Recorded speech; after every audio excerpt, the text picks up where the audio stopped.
Good morning, good evening, good afternoon. This is a 1920s changeling kingdom of glass and cog. If you are not at least 18 years old, get the fuck out of here and stop watching. We will open the scene with the scene fading into the Winter Courts Asylum. Vinny is slowly waking up, hungover, his head throbbing, but he's in a very cold and soft bed. It's like a pile of feathers that are frosted over with ice. And there is something very cold and harder underneath one of his arms and his head.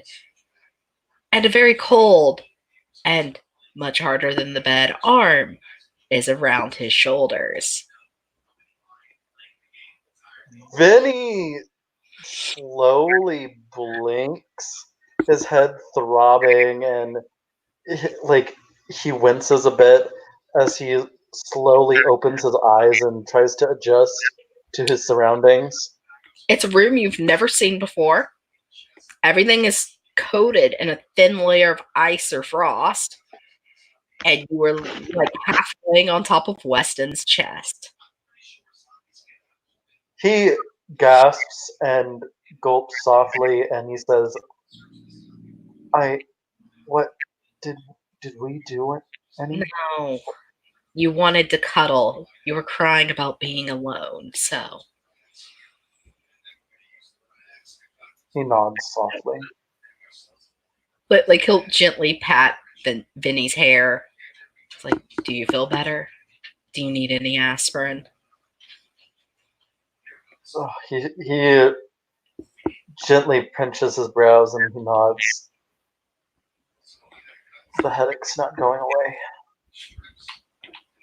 He'll offer him the bottle of aspirin, which is like where he's holding it has like a little frostbite on it, and he puts a couple of his fingers against his forehead, which is amazingly soothing.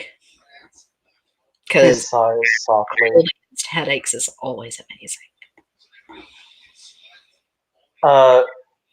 Vinny grabs a cup of is there water nearby? Because I assume he probably got him water, or had somebody else get him water. He had Ruth get him water. She came in with water and orange juice and a couple of croissants with like cream cheese on them.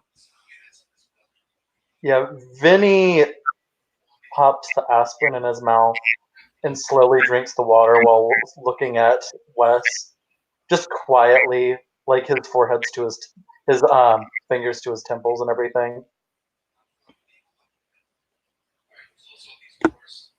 I would probably drink the juice also. It's going to burn going down, but you need the sugar. He takes in a deep breath and nods, and he starts drinking the juice, and he just grimaces a bit. Once he's done, Weston will remove his hand from his forehead and get up. You will notice once he's up and the blankets are off of him, he was literally only in his pants.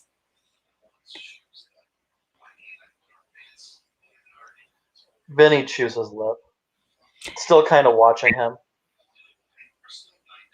I would suggest some counseling for you, Vincent.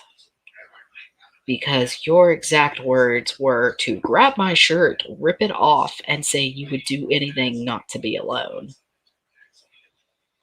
His eyes go wide.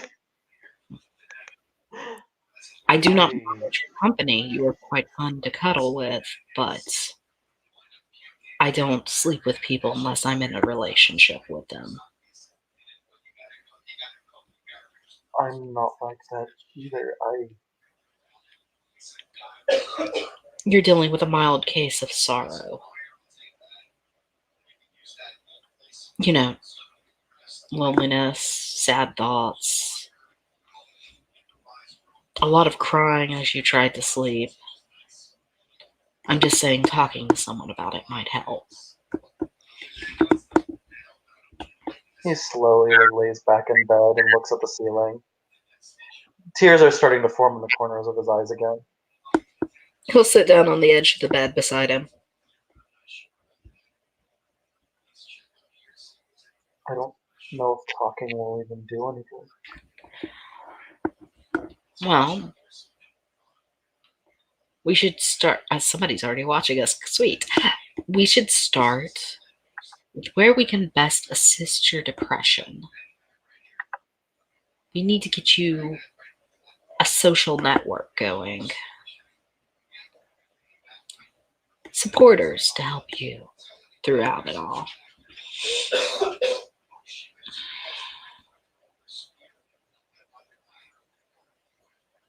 He chuckles softly.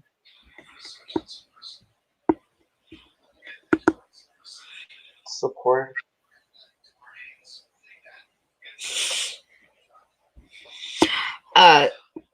Yes, for Nebula's player who is our watcher, we're just doing the Weston part while we wait. He's like, yes, friends, coworkers, family, someone to have your back when you need it. I feel like two people fit that, but I feel like I do a little bit more watching. He chuckles softly.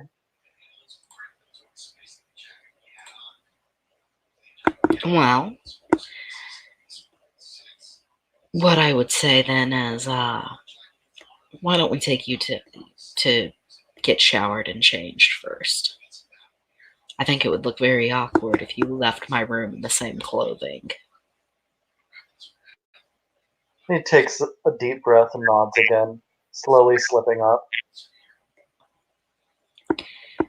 He'll take him into his bathroom. The walls are painted black. There's marble flooring. It's very elegant, but it's very simple at the same time. Like it's literally just made to go to the bathroom, use it, shower, get out. Mm-hmm.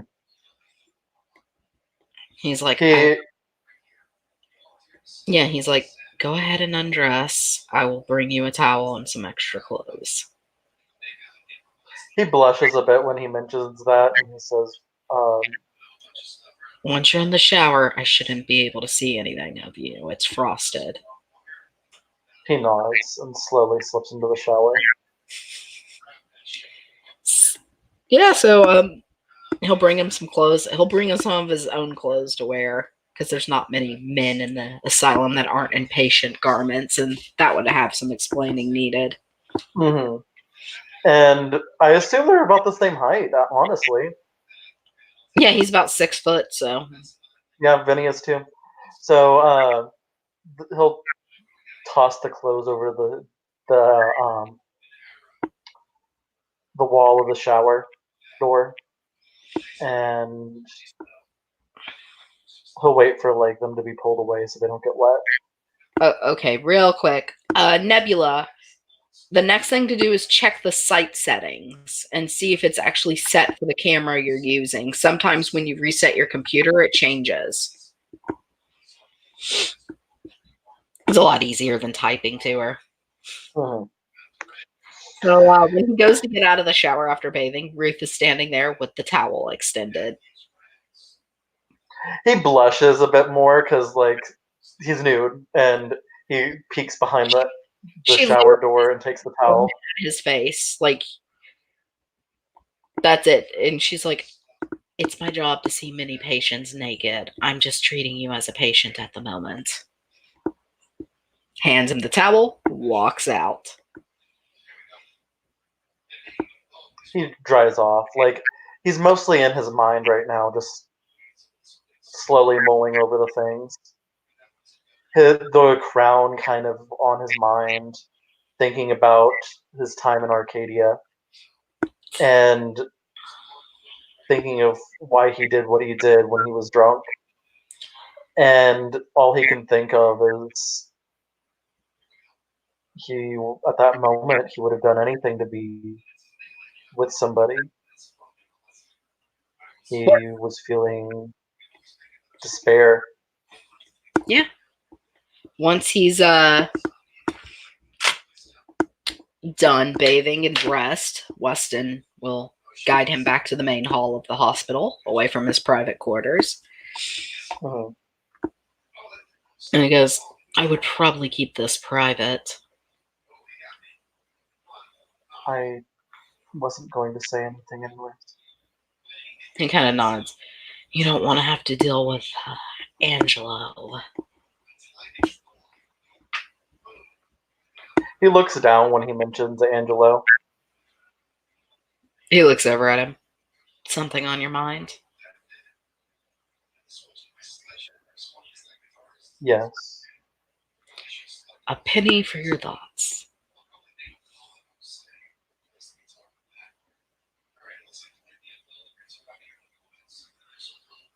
I learned yesterday that Angela used to be True Fae.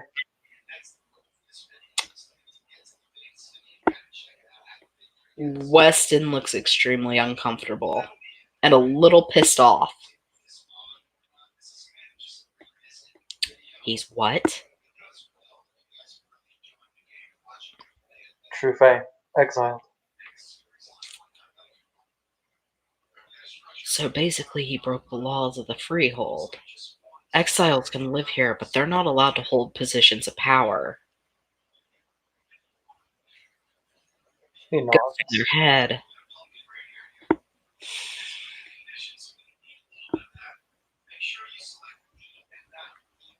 I'm going to need to go and meet with the other monarchs and discuss this. Is there anything else I should know? Well, Josie's still missing. And we found out last thing that she said to him before she went through a mirror was that she told Angelo this means war. He slow blinks. That does not sound like something Josie would say. I But know. It again, doesn't sound. her sanity has been sinking over the years. But to step through a mirror is odd. I didn't think she knew how to use the mirrors. I'm going to have to investigate this. I will leave I you. was thinking to try to talk to her through a mirror, but I'm not sure if that is wise. I would probably hold off. If she's using words she normally doesn't use, and using abilities of travel she doesn't, as far as we knew, had access to, there could be another situation going on. He nods. He reaches over and he it looks like he's adjusting like the jacket that he gave him, but he actually makes a little snow blossom on the pocket. I'm gonna leave you in Ruth's capable hands. I need to go fuck some shit up with the other monarchs. He chuckles a bit and he gently touches like his pocket where he put the rose on and smiles softly. It's not even a rose, it's like a little daisy shaped like ice blossom. Aww. He gently touches where it's at and he just smiles softly. Ruth is like literally right behind him when he goes to turn around.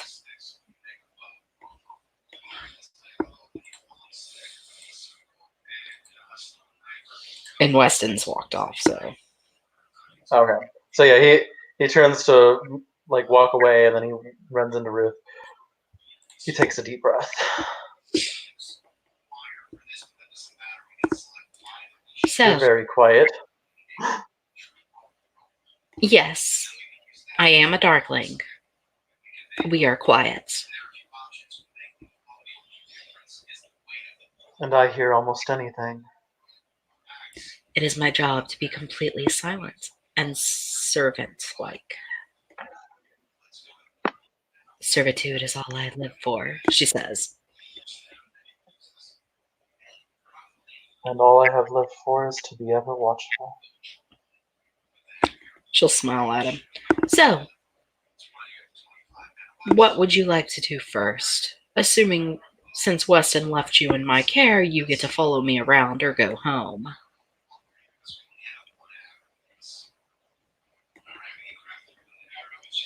Vinny gently chews his lip. Would you like some patience?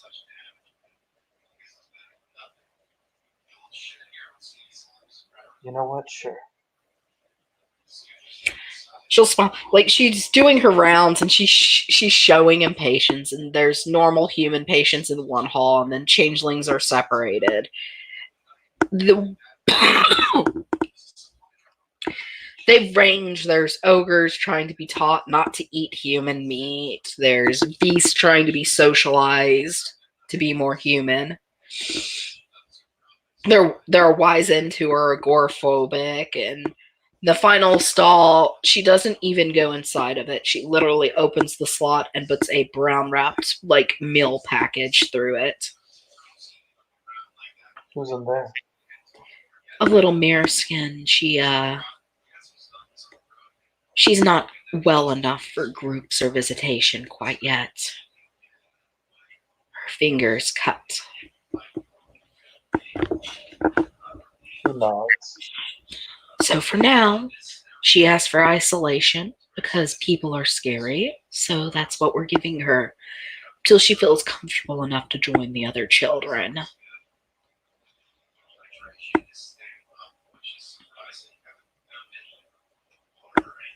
Perhaps one day she'll let me talk to her.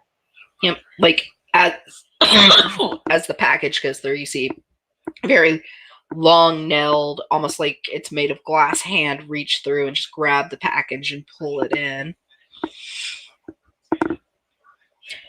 We call her Patient Zero. She never gave us a name or an age, so we work with what she looks like physically, which is very hard to do with you mirrors.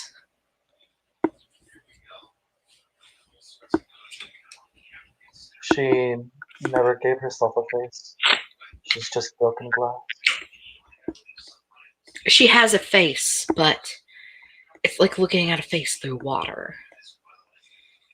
I would say physically she looks about 16. But that doesn't mean that's her actual age or her actual face. Based on the few words we get out of her, I would probably put her mentally much younger. I'm not quite sure what her keeper used her for, but when she first arrived, she was a bestial mirror of war, as Weston described her.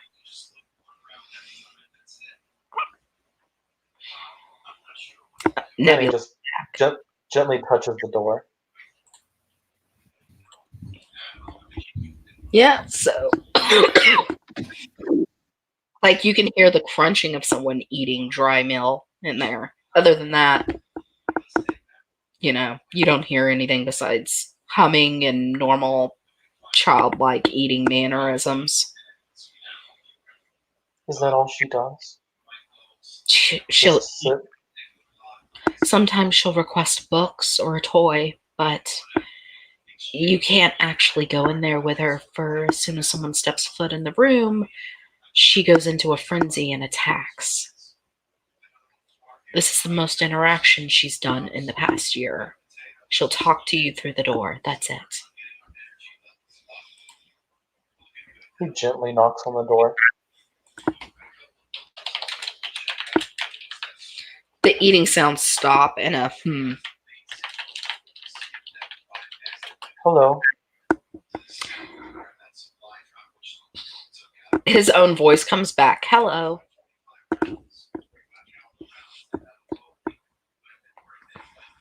Is the food good? Is the food good? Ruth is smirking at this, by the way. And Nebula, you can feel free to jump in at any point. Well, aren't you an interesting mockingbird? She'll say the same thing right back.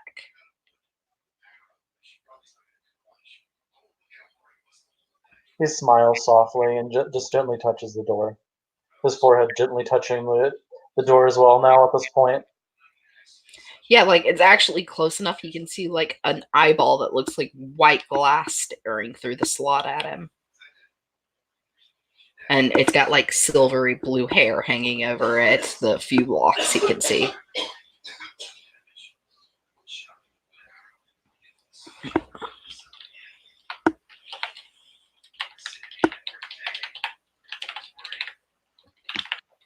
Maybe one day you don't have to feel so alone. She says the same thing right back. Oh look, Nebula's overlay is working. He is just talking to her. She can talk back, and it's fine. It just lets him know that she's listening. Like, her head seems to move frantically, almost like a wild beast. Like it's sizing up a prey as it looks at you.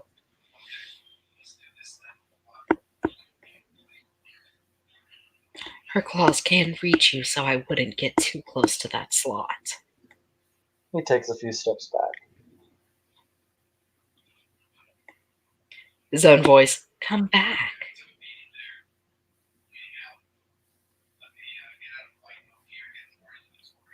I will. Every day. And I'll talk with you. Crunch, crunch.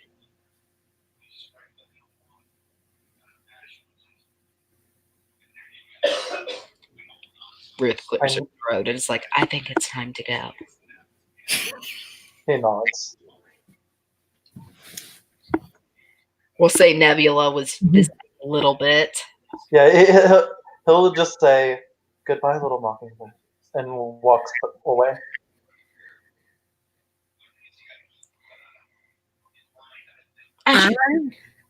I mean, if you want to be here, we could say you were visiting a little bit. Yeah. It's play therapy again. He has a teddy bear smashing block castles right now. He's smashing a teddy bear? No, he has the teddy bear acting like a monster smashing castles made out of blocks. Okay, I was fixing to say with what you told me yesterday, dear God. Scare me like that. Yeah.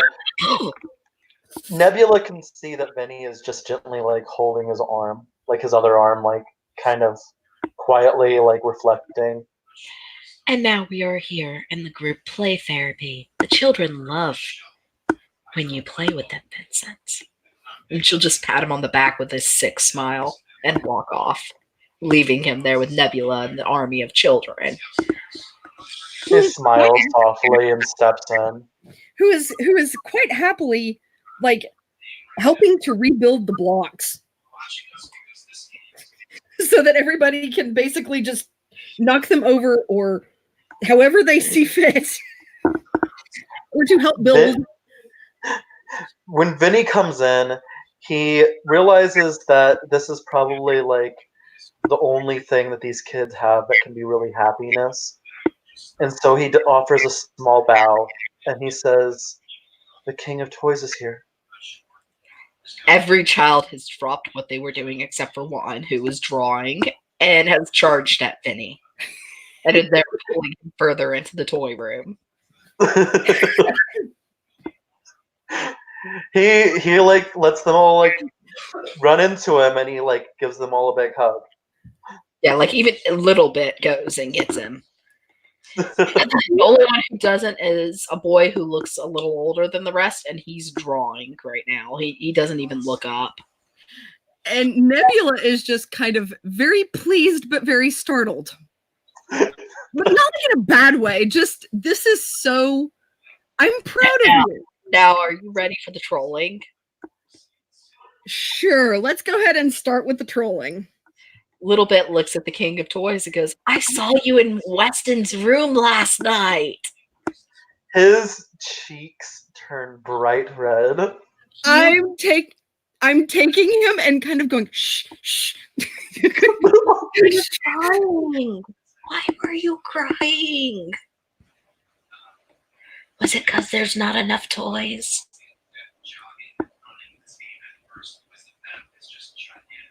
Because you don't understand depression. Vinny looks down and Nebula can actually see like just sadness just kind of slowly enveloping his face. The boy who is drawing mutters, you're an idiot at Little Bit and continues drawing. If the side glance. He looks about 11. Blonde hair. He looks kind of like a wizened, but he's not as hunched over as a wizened normally would be, and he's just drawing right now. Well, like he makes little side comments as he draws. He does not look up when he talks. He's like, that's Fred. He's a jerk. I can tell. The only thing that's his friend here is his notepad. Yes. Notepads can make for nice company sometimes. Yeah. He won't even sit with us at dinner time. He'd rather sit on the floor away from everyone.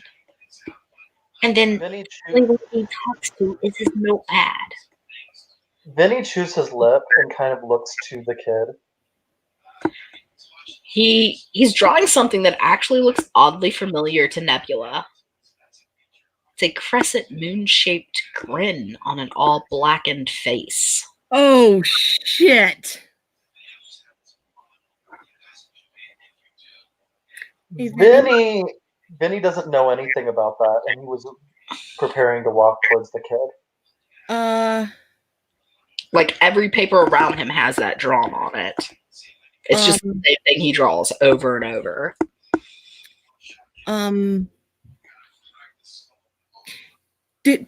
Vinny, do you care to play blocks for a little bit?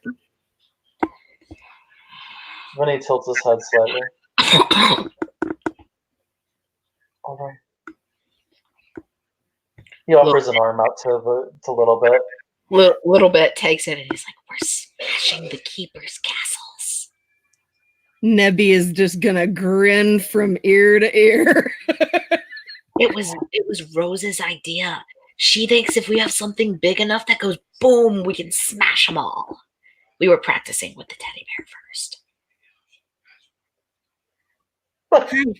She'll go up to the little kid the 11-year-old drawing. Fred, yeah. Fred does not even notice her approaching you or show any sign that he does. He's just still drawing. He'll like rip it out, throw it aside, start over.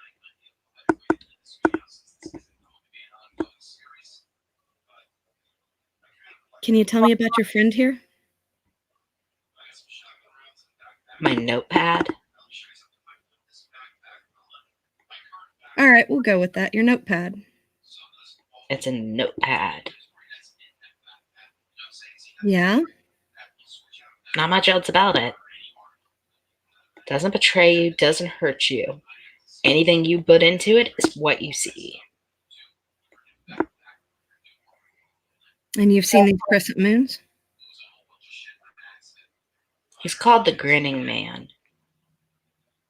And yeah, I've seen him. I lived with him for 10 years.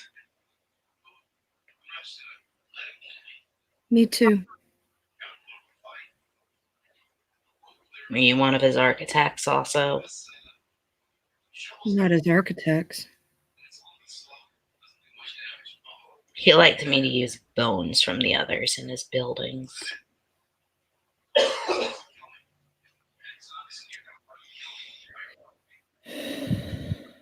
The worst thing was sharing a room with that ogre.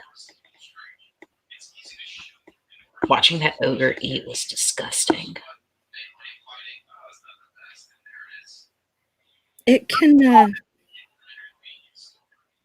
yeah, it can be scary. Disgusting, not scary.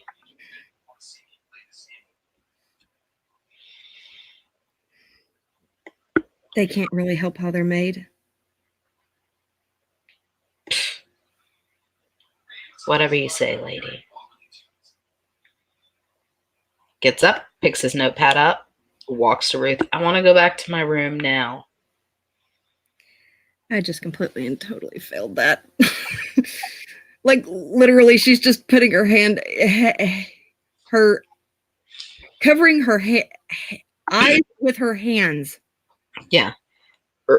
Like, Ruth gives him permission to go back to his room. Ruth will look at her and go, to be fair, that's the longest conversation he's had with any of us. You'd think he'd be more agreeable as a wizened. The kids, by the way, have started to build, with all the blocks, a castle around Vincent. I'm going to go over there and help them build it.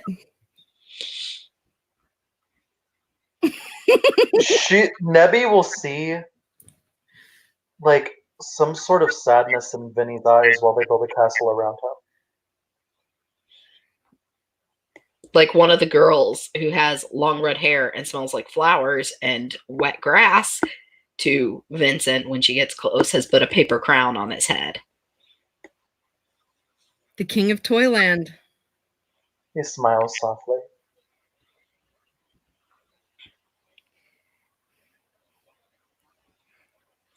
Oh, see, it's so terrible. Like, why he's sad. Yep. So, yeah, the only other things that really stick out is all the kids are dressed pretty normally. Like, they have all white out patient robes on, but they get like skirts or pants with them and little shoes. Except for the redhead, she's not wearing any shoes, nothing covering from her knees down. And her feet have like dirt and shit all over them. Vinny smiles to the little girl, redheaded girl, as she puts the crown on his head. She'll smile back. What's your name? Rose. That's what Little Bit named me. He said since I smell like flowers, I have to be a rose. Well, your pretty red hair. I assume that's pretty close. Yeah. In what Ruth calls my mask, it's red, yeah. He nods. I haven't quite figured out the mask stuff. Ruth has to walk me through it. She says, adjusting some of the blocks to make a like footrest for Vincent. He rests his feet there, and like he's gently touching his temples where Wes had placed his fingers there before. You look like you're in love, Ruth says. Nebby's going to try and hide a grin. Vinny sighs softly, and he says, well, love isn't easy. So it may be love. Yeah. Or it may be just longing. That's what Miss Ruth said. Because the person I thought I loved most, Weston and Ruth said that wasn't love. Well, who did you love most? I loved my master. He was so nice. He gave me sunshine and water, and he let me stay outside all day and night. It was great.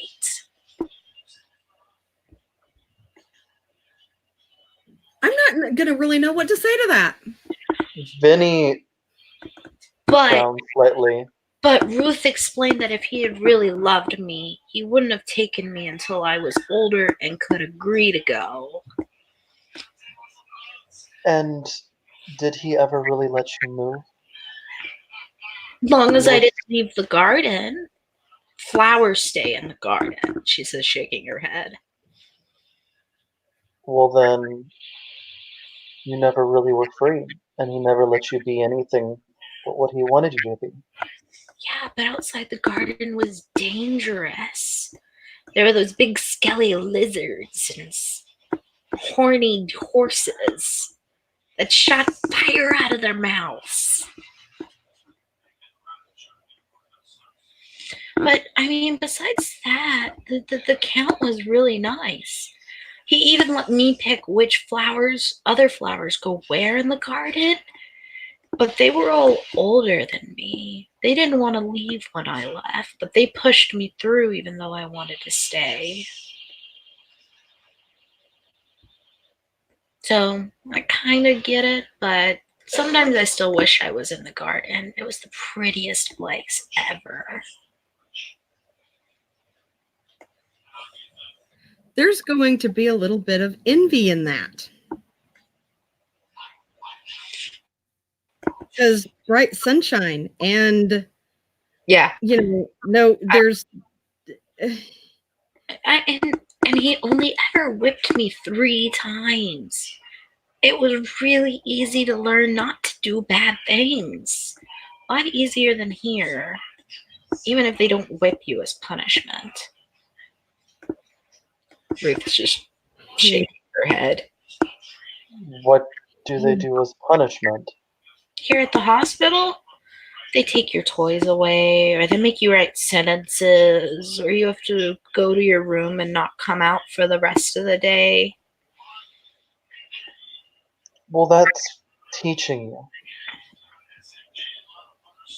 Yeah, but it's still harder here. He offers his hands to her. When he takes her hands, when she takes his hands, it actually feels like little pricks of thorns against him. He winces slightly, but holds her hands. Because flowerlings are the best. Mm-hmm. Rose. She looks at him. Now, it may be harder. But you met so many wonderful people, correct? You made friends here. I guess, but we could all go to the garden together. We could all be in the sun together and it would be great. There's no pain or scary stuff. Well, I mean, in the garden, there's no scary stuff. Outside, there is. The council is not a fun place inside it. Rose, what if we long for the world outside the garden? Then we're stuck there, and we have no place to go. But it's so ugly outside the garden. Why would you want that? Would you say it's ugly in here? Yes. Not as ugly outside the garden, but still ugly. You regret any of the people you're meeting? Her face kind of scrunches up. I don't know. See, out here, you get to meet people. You're not in a garden just with other flowers, just like I'm not hunkered over a workstation with nobody. But we actually get to make and form bonds here. Unlike in the garden where we're just waiting for people to come and play with. She kind of, she's literally forcing the words out of her mouth because she's not really wanting to sit there and say, yeah, whenever my master brought me things to play with, they didn't survive. Vinny gently strokes the back of her hands, even though that they're coated with thorns, gently pricking himself. And he softly says, Rose, I too lived in a castle, but I didn't live in a garden. I lived in the very top, the highest part of a spire. And I could see the world through the window, just sitting there. But while I was safe, I was alone. And I was sad because I was alone. There was no one to talk to, no one to be with me, no one who cared. Here you can be with people who can love you and care for you. And he gently brushes some of her hair behind her ear. That's what makes this world beautiful.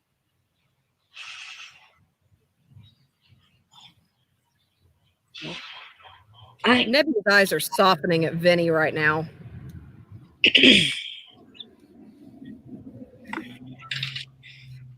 For as much as big old buggy alien eyes can. She looks over at Ruth. Can I go outside now? She's like, to the fenced play area, you can. We don't want you getting confused and lost again. Like, as soon as she's gone, Ruth mentions, I call it confused and lost. We found edge. The other flowers of her keeper blocked it.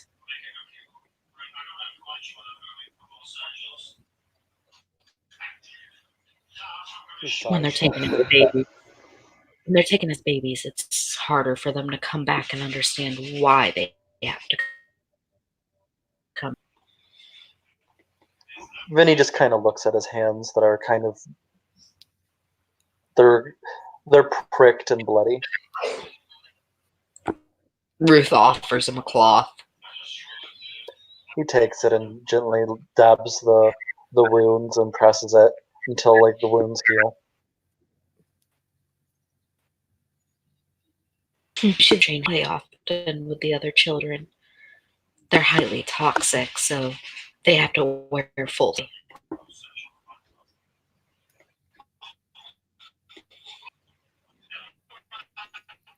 He nods.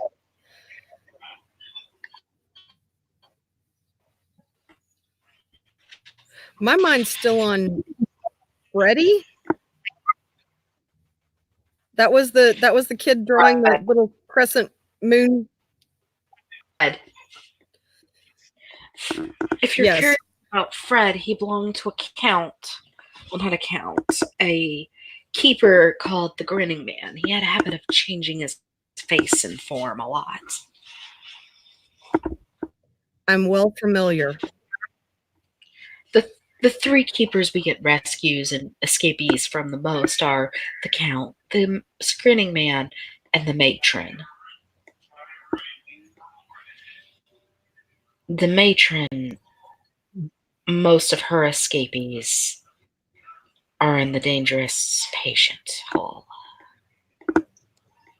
Vinny kind of grimaces a little bit, and he says, "Grinning Man, that makes me think of Angelo and his sick, sadistic smile."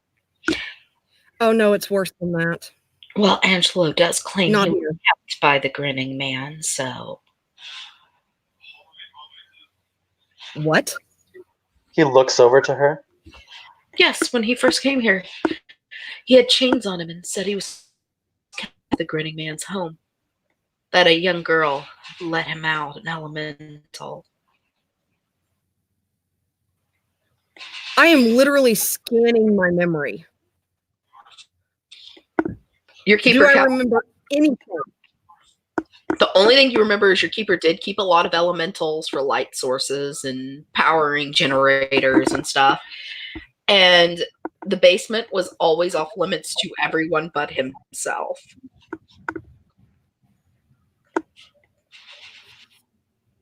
It is within the realm of possibility. Like, he didn't even let you have cameras down there, so. It is within the realm of possibility. But I would find that odd, since, according to Vincent, Angelo is a true fae. Yeah. The only way I could see that Vinny Angelo was conquered by another fae and his domain taken over. It had changed. Vinny takes a deep breath.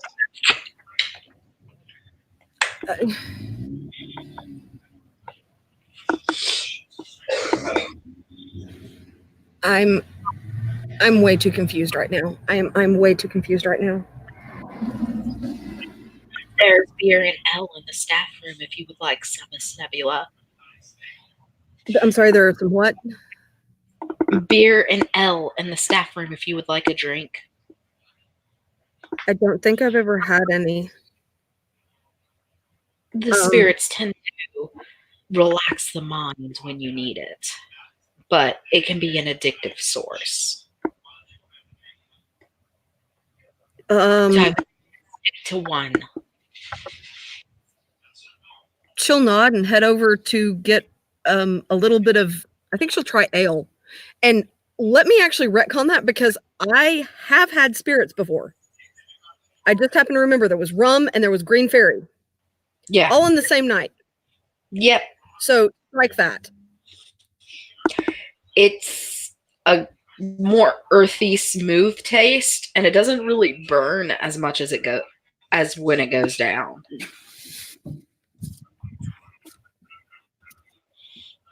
Yeah, she's just gonna drink and kind of keep her head down on the table, because the drawing, Angelo claiming he's been kept, and Being true fae, I am confused AF. Vinny gently touches Nebula's shoulder while she's looking down. Oh God, you've got to quit. Nebby, Mm-hmm.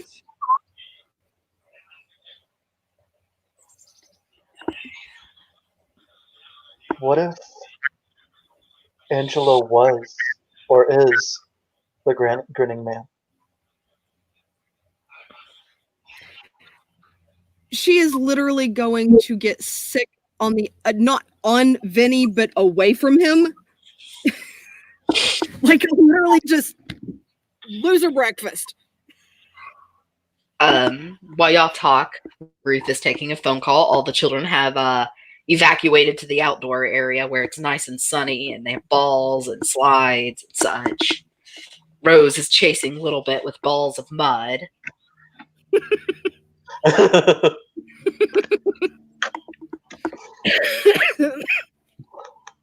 Yeah, no, she is she is going to lose it.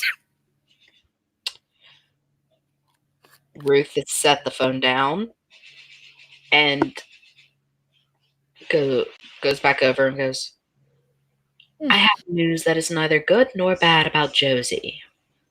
Would you like it now or would you like another drink first?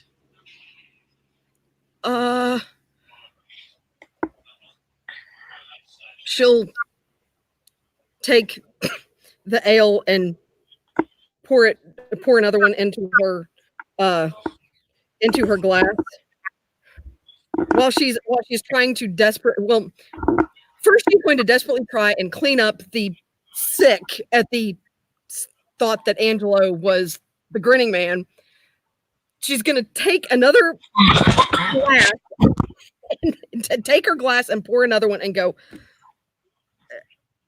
I'm ready. No sign of her has been seen in this last night when she disappeared. Weston and Mary checked out her hollow. The only thing there was the dress from last night she was wearing.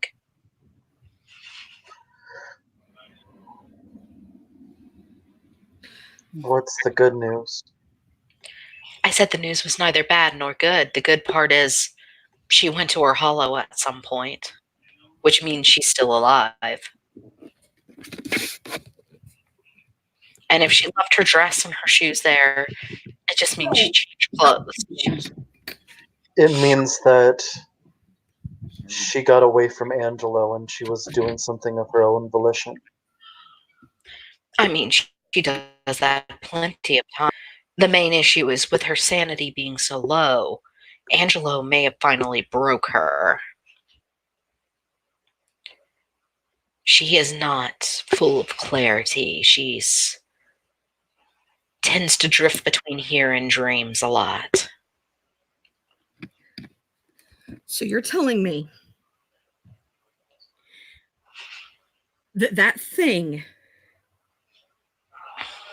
has taken my mother from me completely?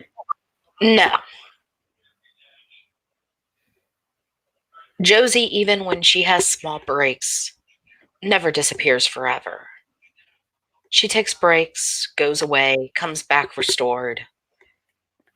She just needs, worst case, she just went off somewhere and needed a break to calm down and regain her mental stability. It's the one thing she continues to do. She stays away from Billy when she thinks she's in one of those moods. And with you and us being here, she knows she can do that because no one's going to hurt Billy with us around. Now, the worst case scenario is she changed clothes, went into the market, and was captured. That's why Mary and Weston are still exploring and investigating. They've gone to ask the hobgoblins if they know anything. I didn't see her. She wasn't in the market. It doesn't mean she wasn't there at some point before or after you. It's best to cover all our grounds. The next thing would be to have Louise go into Arcadia and explore the borders. comfortable asking him to do that, but the Helldivers are the best. And he's done it before? Yes. He was the one who helped get Mary out. He's the one who helped get Rose out. He's the one who even helped Weston get away. He has no problem going back and forth. He just times himself. He never wants to spend more than equal to a couple hours on his goblin clock there. Helldivers are unlucky. They can go anywhere, even to realms more horrific than Arcadia. There's a theory they can even go to heaven or hell if they want, thus the name Helldiver. She's gonna shudder at the thought that there's a place worse than where she came from. Or I see with Shadowlands, it's not heaven or hell. It's more like...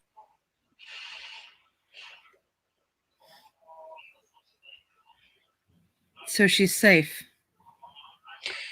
At least she was whenever she went there. Yes, Josie may act like a lady, but she's tough. I once saw her slit Angelo's throat and just walk away. She knows how to take care of herself if she needs to. She'll be fine while we look for her. The worst case, we launch a rescue in Arcadia. The best case, she's somewhere in the hedge screaming her lungs out. Well, if Angelo is to be believed, I mean, he has lied to me before. Mom was pretty upset. It depends.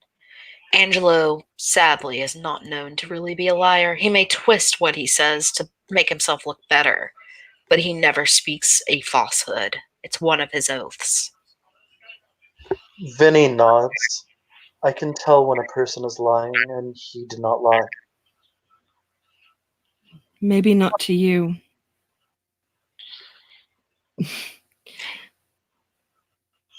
The closest to lying he could get is not telling you exactly where something is, or making you have to come around him more before you find what you're looking for that he has.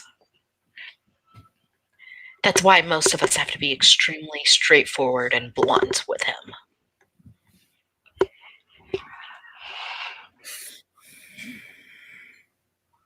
That's why he had to answer truthfully when I confronted him. Correct. In the hedge or in Arcadia, the oath binding him is even stronger. Just like he can technically do no harm to those in the freehold. Which is why he didn't kill Tiny. Correct. He's allowed to defend himself. He's allowed to fight back if he's attacked in any way. He's just not allowed to land a killing blow. Which is something he would have done, but Yes. We made sure, with how powerful he seemed to be of a lost, to bind him with oaths. All of us have taken similar oaths, including myself. The only one who has not taken an oath is the mirror skin I showed you, and that's because she will not speak properly, so she cannot oath. She said a few words to me. They were of my own voice, but... That's what she does. All she does when she speaks to strangers is she mimics them. When she asks me for items, it's in my voice. She never uses her own. A mirror skin never has their own voice. They just choose a voice to have. I assumed as much. There are other mirror skins I've seen who seem to have their own voices and more stable, but they are not dual-kithed like our mirror skin.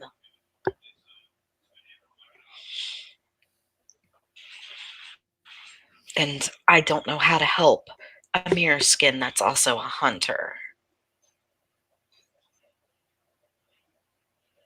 The only real way to help her is to talk.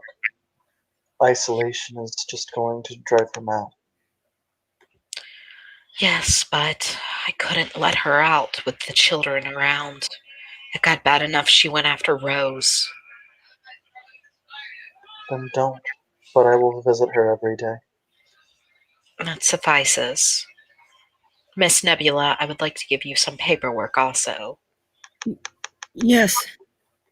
Weston said to put you on record as a resident here. And I don't mean a patient. A resident is a nurse. She'll smile. I will be training you for the job if you can keep up. I think I can keep up. She smiles. Not many can keep up with the changelings. Vinny smirks slightly at that. Not many can keep up with a wizened. She'll nod, and she'll go back to her desk and start pulling out paperwork for Nebula to sign. I'm going to end here, and we'll start another scene with Sean when he gets out of the bath. Yep. Okay. Thank you, viewers, for watching, and I hope you enjoyed this silly, silly shenanigans of Phil's. May you all weep tears over these small lost children in the asylum.